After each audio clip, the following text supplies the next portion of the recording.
I have a few stories.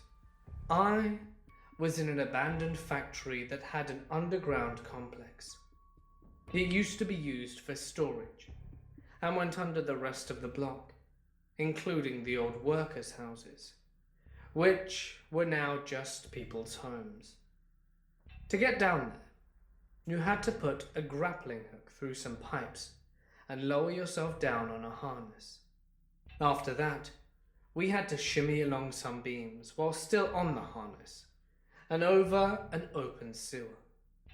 We got all the way down, and after each of us made it, we walked around and went under the house and found that they were being held up by very old wooden beams, several of which had fallen and others had rot.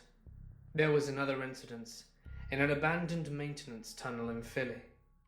We found a room that someone had made in the dirt through some broken cement.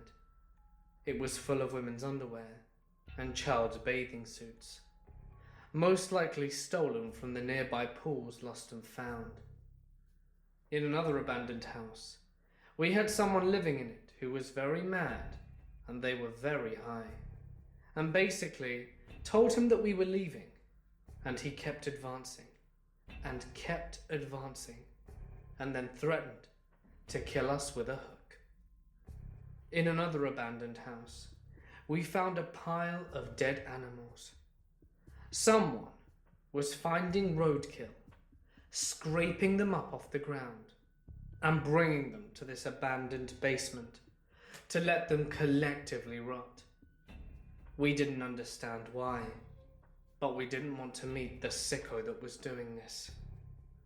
In another abandoned house of an old murderer who was arrested, there was a bloody teddy bear, and we left an anonymous tip on that one and found out later in the newspapers that it was just animal blood. There was another random house.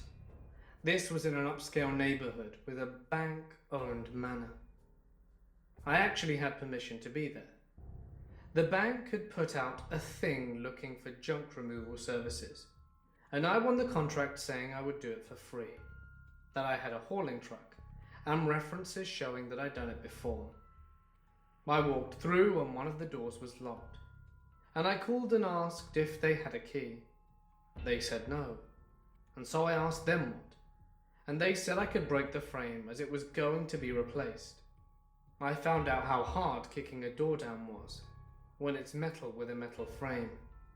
I managed to get in with a crowbar, and the whole room had a circular mattress on the floor, rope, ball gag, lube, condoms, and I laughed until I remembered I had to remove it all. The final and most creepiest encounter I've had while urban exploring is when I was going into an old teacher's house. The teacher had passed away. Obviously, he must not have had any relatives. And as I was going through some of his pictures, I realized that he had printed out an awful lot of them, specifically the female ones. He'd even gone to all the effort of go to websites like MySpace and Facebook, print them out, and just keep them.